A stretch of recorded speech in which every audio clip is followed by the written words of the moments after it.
भारतीय नेपाली साहित्यकार professor doctor Naresh चन्द्र खातीद्वारा लिखित उपन्यास नोस्टाल्जियाको लोकार्पण पश्चिम बङ्गालको सिलगढीमा आइतबार भएको छ।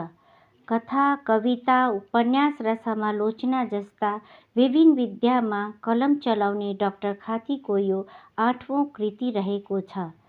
साहित्यिक अध्येता विजय सुवेदी सभाध्यक्ष रहेको समारोहमा doctor Mohan P Dahal, doctor Jasyanjan Pyasi, Mohan Thakuri, Matrika Gajmer, doctor Krishnaraj Ghatani, doctor Khemraj Sharma अनि गायक देवराज शर्मा आदि क्रमैले अतिथिगणका रूपमा उपस्थित थिए। भव्य भावना प्रकाशनद्वारा मेथीबारी सालबारीमा आयोजित कार्यक्रमको सञ्चालन उपन्यासका लेखक डाक्टर खाती स्वयंले गरे, जसमा यो कृति लेख्न थालेको 40 वर्षमा प्रकाशित गर्ने साइत जुरेको जानकारी गराए।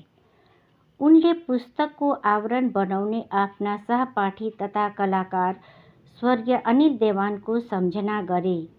उनको बनाएको चित्रकला जुन पुरानो भइसकेको थियो, त्यसलाई अझ सुन्दर बनाउने विद्यार्थी कृष्ण काले शर्मा र डिटिपीकार सागर सुब्बालाई डाक्टर खातीले आशीर्वाद दिए। श्रीमती अनिता खातीले भव्य भावना प्रकाशनको बारेमा जानकारी गराउँदै यो प्रकाशनले गरेको कार्यहरूको विवरण दिइन्। कार्यक्रममा प्रोफेसर डाक्टर मोहन पी दाहालले कलेज पढ्दादेखिकै मित्रता रहेको उत्तर बङ्ग विश्वविद्यालयमा पनि सँगै रहेको अनुभव बाँड्दै उपन्यास नोस्टाल्जियाको बारेमा जानकारी गराए। प्रोफेसर डाक्टर जसयञ्जन प्यासीले यो उपन्यास नोस्टाल्जिया शब्दको व्याख्या गर्दै पूर्व स्मृतिहरू लेखिएको हुन्छ, यसमा पनि यस्तै होला। लेखक विद्वान लेखक भएकाले यसमा भुल त्रुटि छैन भन्ने विश्वास दिलाए। डाक्टर कृष्णराज घतानीले आफू विद्यार्थी हुँदा वरिष्ठ कविहरूको बीचमा खातीज्यू पनि एकजना सशक्त कविका रूपमा थिए भन्दै आफूले पत्रिका निकाल्दा खातीज्यूबाट कविता सडकबाट लिएको अनुभव बताए। वरिष्ठ साहित्यकार मोहन ठकुरीले उनको उपन्यास नोस्टाल्जियाको बारेमा जानकारी पाउँदा अत्यन्त खुसी लागेको बताए। गायक देवराज शर्माले पनि कलेज पढ्दै गर्दा एकसाथ जाने आउने गरेको अनि उनकी आमाले खुबै माया गरेर दुवैलाई खाना खुवाउने गरेकी अनुभव बताए। सभाध्यक्ष विजय सुवेदी डाक्टर खातीको पुस्तक नोस्टाल्जिया जोसुकैले पढ्दा नबुझ्ने रहेको बताउँदै त्यसभित्र भएका पात्र पात्राहरूको बारेमा भएका वार्तालाप र अवरोहको बारेमा जानकारी गराए।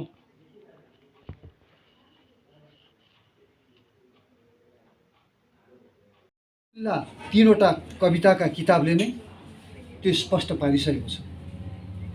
अनि कवि पनि पुरानो धर्मेन्द्रीय भानुभक्तीय बेलाको होइन, नयाँ समयको, खास गरी इन्द्रबहादुर राई, ईश्वर बल्लभ, बैरागी काइलाहरूको प्रभाव बोकेका साहित्यकार हुन्। र यो किताबले यो काव्य कविता को पुस्तक भन्दाखेरि भिन्न विधाको भएको हुनाले उनको कविताको अभिव्यक्ति त्यो उपन्यासभित्रबाट पनि जन्मिन्छ, ठाउँ ठाउँमै जन्मिन्छ। उनी स्कुले कालदेखि नै, कलेज कालदेखि नै पूर्वीय र पाश्चात्य साहित्यको धुरन्धर पाठक हुन्। त्यसको प्रत्यक्ष प्रमाण म आफै छु। हाम्रो राम्रो सम्बन्ध सिलगढीबाट गएर दार्जिलिङको गोल दोकान पछि सी बिल्डिङमा गएर मेरो खाने ठाउँ गणेशको घर हो। त्यति बेला म देख्थेँ, मैले त किताब पनि देखेको थिइनँ त्यसै बेला। किताब भन्ने कुराहरू चारैतिर किताब, सानो घर भए पनि सी बिल्डिङमा माथि तल किताबै किताब, किताबै किताब। अङ्ग्रेजी, नेपाली, हिन्दी म छक्क पर्थेँ। अहिले त्यो चलेको पनि छ। हाम्रो पूर्वीय साहित्यमा पनि त्यो चलेको हो। हामी त्यसलाई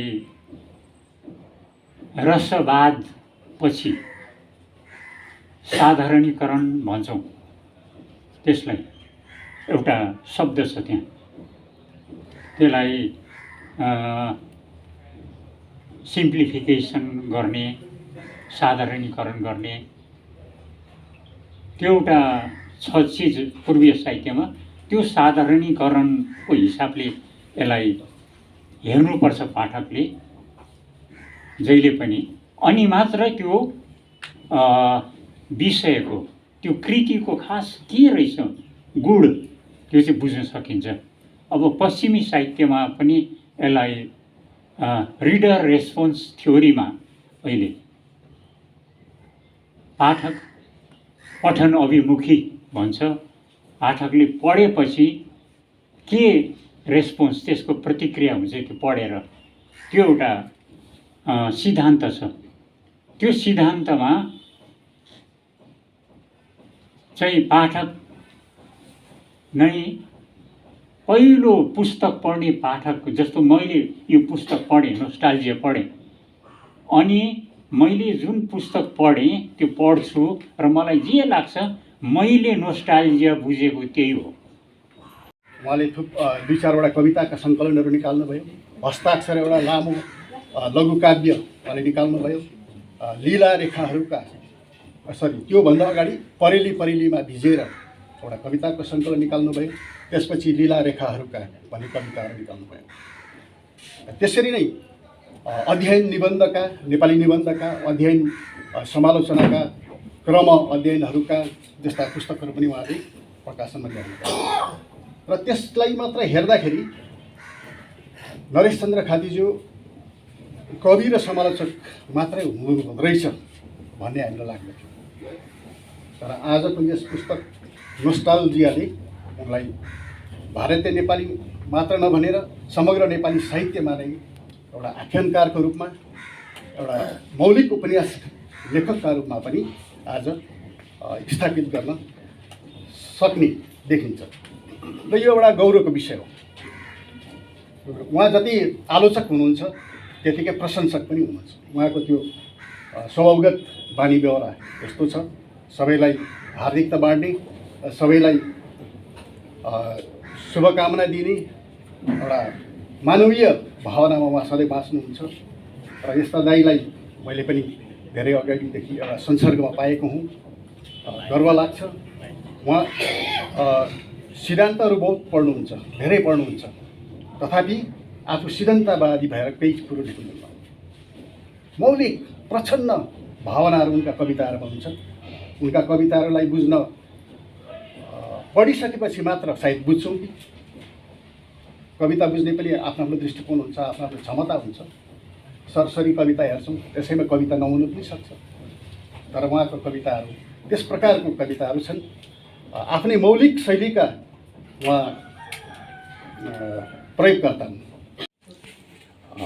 धेरै अघिदेखि उहाँ साहित्यमा हुनुहुन्छ, अनेक कुरा लेख्नुहुन्छ। तर यसपालि चाहिँ यो नोस्टाल्जिया जुन चाहिँ छ उपन्यास, त्यो उपन्यासले चाहिँ हामीलाई चाहिँ सरप्राइज नै भयो। उहाँको साथीहरूको सर्कलमा चाहिँ त्यो ठिकै छ, तर हामी अलिकति बाहिर बसेर उहाँलाई हेरिरहनेहरूलाई एकैचोटि उहाँको चाहिँ उपन्यास आउँदैछ भनेर भन्दाखेरि चाहिँ एक प्रकारले हर्ष पनि लाग्यो, अचम्म पनि लाग्यो। र मैले उहाँलाई अघि भने नि कहिले लेख्नु भएको थियो यस्तो भनेर, उहाँले धेरै समय लागेको भन्ने कुराहरू गर्नुभयो। जे होस्, यस्तो खालको जमघटको चाहिँ एउटा कुरा छ। अब पुस्तक मैले पढेकै छैन, त्यो बारे बोल्ने कुरा आएन। तर एउटा फाइदा त छ यस्तो जमघटमा कि हामी साहित्यमा लाग्नेहरू, त्यहाँदेखि बाहेक पनि हाम्रा परिचितहरूसित राम्ररी भेटघाट हुन्छ, भलाकुसारी हुन्छ। यो चाहिँ ठुलो कुरा हो। र यो अवसर नरेश भाइले हामीलाई दिनुभयो, त्यसको निम्ति पनि म उहाँलाई धन्यवाद ज्ञापन गर्छु। र फेरि भविष्यमा पनि यस्तै सुन्दर कृतिहरू उहाँले हामीलाई दिइरहनुहुन्छ भन्ने कामना राख्दै मेरो सानो कुरा यही समाप्त गर्छु। धन्यवाद। सिक्किमतिरैबाट चिनिएका मित्रहरू यहाँ देख्दैछु, भेटिँदैछ बिस्तारै बिस्तारै। यहाँ पनि अब केही गर्ने केही हुन्छ होला भन्ने आशा गर्दै म धेरै लामो कुरा केही पनि भन्दिनँ, किनकि त्यसमा सबैले लामो कुरा गरिसके। साहित्य र दर्शनका कुराहरू अब अरू उहाँहरू विज्ञहरूबाट सुनिसक्नुभयो, त्यो बिस्तारै बिस्तारै ती कुराहरू अरूबाट पनि सुन्नुहुन्छ।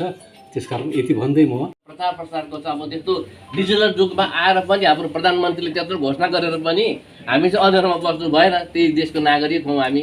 त्यसले गर्दाखेरि यो कार्यक्रम हामीले सामान्य रूपमा हामी साथीभाइहरूलाई घरको मान्छेलाई बोलाएर ल मैले पनि यो किताब लेखेँ, तपाईँहरूको अगाडि राखेको छु भने बेहुला बेहुली राखेर गाई समाजलाई बोलाएर गर्छौँ न हामीले। यहाँ चाहिँ आजदेखि बेहुला बेहुली भए भनेर त्यो किसिमको छापा लगाउने काम मात्रै होला।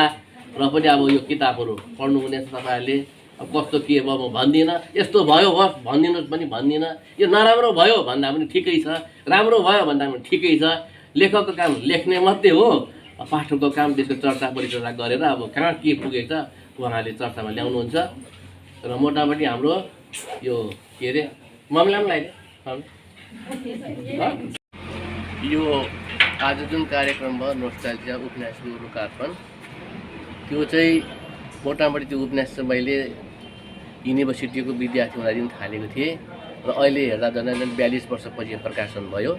र यो नोस्टाल्जिया भन्ने जुन शब्द मैले लगाएँ उपन्यासलाई नाम दिएर यो त्यति बेलै लागेको थियो।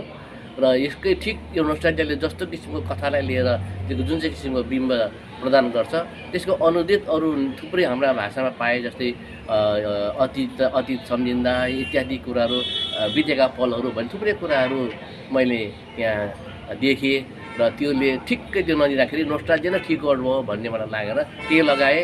र यसले चाहिँ त्यही कुरा चाहिँ त्यसरी नै गर्छ जुन मैले भनेँ। र यो मेरो 8औं कृति हो। योभन्दा पूर्वमा कविताहरू छापिएका छन्, मेरा समालोचना किताबहरू छन्। ती सबै नै साहित्यको लागि सेवा गर्ने एउटा काम हो। अनि क्रिएटिभ राइटिङमा यो रचनात्मक यो सृजनात्मक काममा चाहिँ म अहिले उपन्यासतिर लागेको छु। अनि यो उपन्यासले साँच्चै नै हाम्रो नेपाली समाज र नेपाली पाठकहरूलाई केही यसले अनुभूति दिन सक्छ भने म मेरो सफलतालाई मान्छु। र अझ पनि तपाईँहरूको पाठकहरूसँग आशीर्वादले गर्दा अन्य राम्रो थोकहरू म नेपाली भाषा र साहित्यलाई दिन सक्छु भन्ने म अहिले पनि सोचिरहेको छु।